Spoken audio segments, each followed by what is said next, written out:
Welcome to the final three. Hello, my name is Alex Does F1 Stuff and welcome back to a pre-race review for round number 15 for the Bahrain Grand Prix around the Bahrain International Circuit.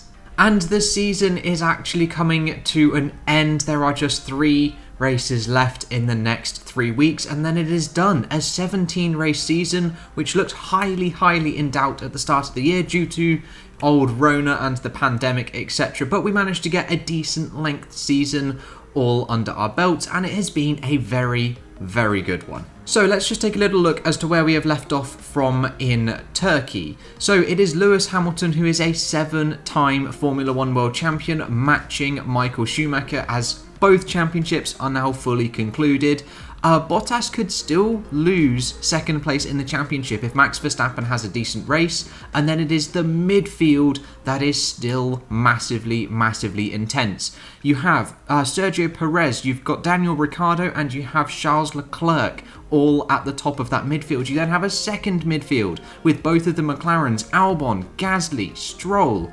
It is just absolutely ridiculous. With the constructors, much the same. It is all wrapped up for Mercedes. They are done, but Red Bull, fairly sure they've secured second place, but that midfield is ridiculously close. So honestly, even though there are 3 races left and the championships are all concluded, there's still so much to play for and it is going to be tremendous to watch this racing. But if we just take a little look at the weather ahead of the Bahrain Grand Prix on Friday, 10% chance of precipitation and 27 degrees. That is absolutely ludicrously hot. Saturday, it's a little bit more sunny, 20% chance of precipitation, still 27 degrees, and exactly the same with Sunday. Now, I did see earlier in the week that there was some chance of rain, but they were in the early forecasts. However, I'm recording this on a Wednesday, and the forecasts predict no rain. But if we just take a look now at the Pirelli tyre selection, they have gone for the medium range, the C2, C3 and C4 compounds for both rounds, round 15 and round 16, the one in a week's time at the Bahrain outer circuit. But it's not often that tyres really come into play in Bahrain, but we'll have to wait and see what happens, especially in the outer ring. But that's for next week. This week we are just looking at Bahrain. So let's jump on into the reviews straight away, and we will begin with Ferrari. Now, Ferrari have had some tremendous success at this track throughout the years. They won with Michael Schumacher, they won twice with Felipe Massa, Alonso won on his debut, then who was it else? It must have been Sebastian Vettel in the couple of years after that, 17 and 18 for example, and they were so close to winning in 2019. Charles Leclerc got his first pole position and looked comfortable throughout the race, but it all kind of fell apart.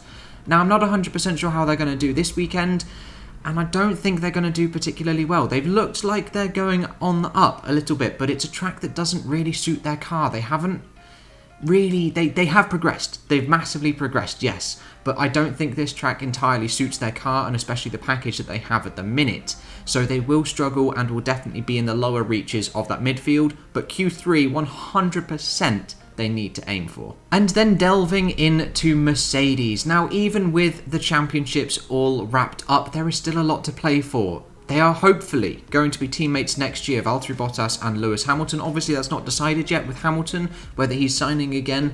And if he is, this is the chance that Bottas needs to get under Hamilton's skin. He needs to get that pole position. He needs to get the edge just over Lewis Hamilton and stick it to him in the race. Get to that first corner first and then control it from there. He just needs to do what Nico Rosberg did in 2015, win the last couple of races and propel himself into the next year. And that will really benefit him. But honestly, I don't know if he can do it. I don't know if he has that resilience, that raw racing instinct to beat Lewis Hamilton. He needs to, if he wants to ever win a championship against Lewis Hamilton in this Mercedes. But I don't know. I hope he can, because then we can actually see some exciting racing at the front. Then we have Red Bull up next, and now Albon needs to perform. We haven't heard anything. I was surprised that we haven't heard anything yet on Albon's future, whether he's staying at Red Bull or whether he's being moved down to AlphaTauri or kicked out of the sport entirely, which to me implies that they are possibly going to keep him on and they are using the rest of the season to judge that performance. So he needs to just drag everything out of this car that he can. He's gone well at this circuit. He likes this one a lot. He did well in the Toro Rosso days as well, so hopefully he can continue that momentum.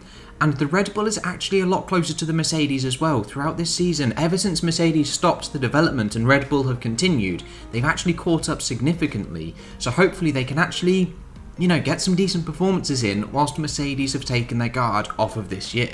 But I feel it's going to be much the same that we've seen. Verstappen is going to be up there, possibly a mechanical issue or something is going to come up, as he never really seems to have much luck, does Max Verstappen. In the races that he finishes really well and as high as he can do, but then he always has bad luck. For instance, the tyre blowout. Or in Turkey, he spins a lot when it was a weekend that he should have won, or other mechanical issues that have plagued their car throughout this year. There's always been something that's happened to Verstappen, which is such a shame, as that just pulls him away from everything that we want to see. But Albon also needs to be up there as well, so when something does happen to Verstappen, he is there to capitalise, which is what they need in a second driver. But all in all, I have high hopes for Red Bull, especially with their pace improvement so far this season against Mercedes. And if we just jump now to McLaren, the closest driver battle so far this season. 1 point separates them. Carlos Sainz on 75 and Lando Norris on 74 points. Most teams have one dominant driver, especially in the top selection of teams, but McLaren, they are even. Nothing between them. And heading into this race at Bahrain, whoever comes out on top, I feel, is going to have the edge going into the next two races, as there's no real time to cool off, to relax in a triple header, and that is what you need to reset your head, reset your mind, and come back at it with a fresh head. Whereas if you literally just go from one race to the next, you're going to continue and carry over that bad form and just that negative mindset. And that's what you need to try and get rid of in the break that you get. But if there's not that break, it's going to be difficult. So hopefully, I don't really mind who, to be honest, I don't really care. But it's going to be so interesting to see the battle unfold. But do I think they're going to be the midfield team to beat? No. I don't know. Because the midfield is now stretched. Because it now includes Ferrari, it's McLaren, Racing Point, Renault, Alfa Tauri. I don't know. I don't think they're going to be the midfield team to beat, though. But stepping into a possible contender role is Racing Point. Now, they have had a big step up in performance. Both drivers are doing exceptionally well this season. Lance Stroll has fully bounced back from his tiny little blip that he had at sensational Turkey. The weekend was going so well until that second pit stop, but I covered that all 2 weeks ago. The one downside to Racing Point is their strategy. It's crap. It's non-existent and it doesn't work. It either works 50% for one car or it doesn't work at all and they lose positions and they lose results and lose potential podiums, which we have seen throughout this year. Unfortunately, that's not a quick fix. You can't just snap your fingers and then you've got good strategy. It doesn't quite work like that. You need the right people at the top of your company, the top of the racing board, etc., and then you can start implementing those decent strategy calls.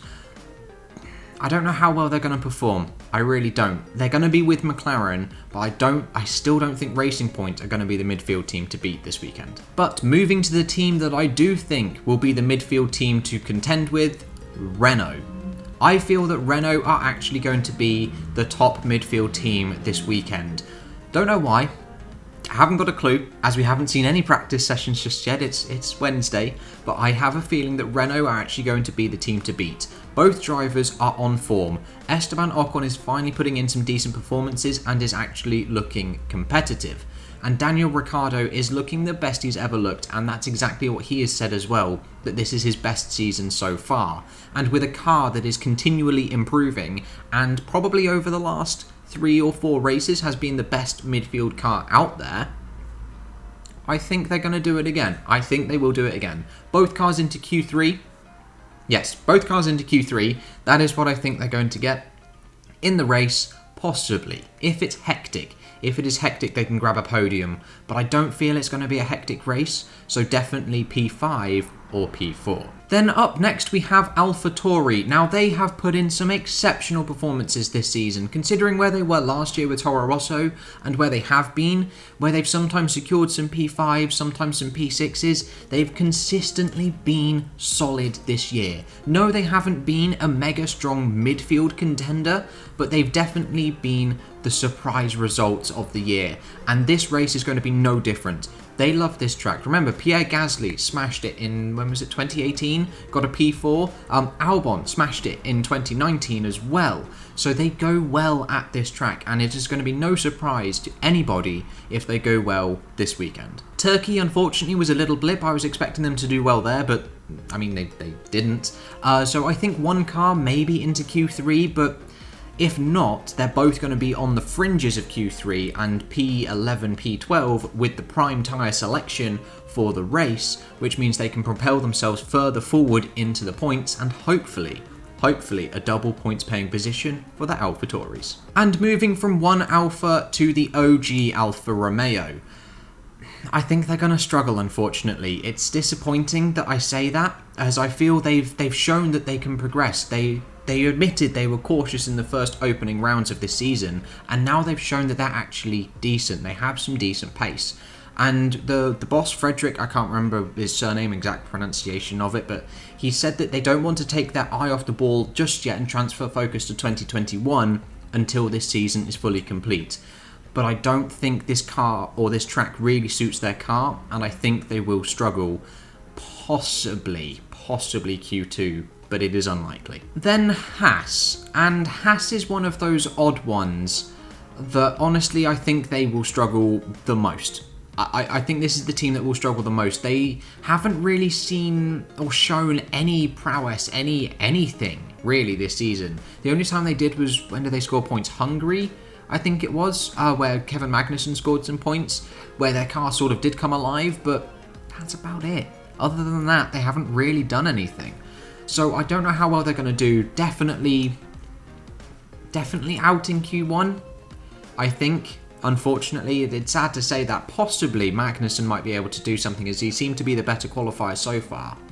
And in terms of race performance, they just haven't been kind to their tyres. They don't really have a good race package at all either. Yeah, I don't know. It's going to be difficult for them. And finally, Williams. Now, George Russell loves this track. I'm not even going to mention Nicholas Latifi, as he's just shocking. This season for Latifi has been dreadful, and I don't know why he's staying for next year. He hasn't shown any impetus to stay, nothing at all. But George Russell loves this track. He won the F2 Championship 2 years ago here, and he has done exceptionally well. So I think Q2 100% is on the board for Russell. But again, race performance, the Williams is nowhere. It's such a shame that it is nowhere, but it just is. So I don't know how well they're going to do. They should beat the Haases and should have a decent battle with the Alfa Romeos. But unfortunately not much further than that, and I don't think there's any more points opportunities coming up simply on track performance and raw pace, unless it is an eventful race. But I don't think we're going to get any more of those, as we've had a full season worth of just action and chock-a-blocked, which I suppose, depending on what camp you look in, means we're going to get another 3 races worth to complete the season in the rate that we've been going. But we'll have to wait and see. And there we go, that is the end of my pre-race review looking at all of the teams ahead of Bahrain. If you agree or disagree, please let me know down in the comments below, and I'll make sure to respond to those comments. But thank you guys so much for watching, and I will catch you in the next episode with whatever and whenever I decide to make it. I'll see you guys then.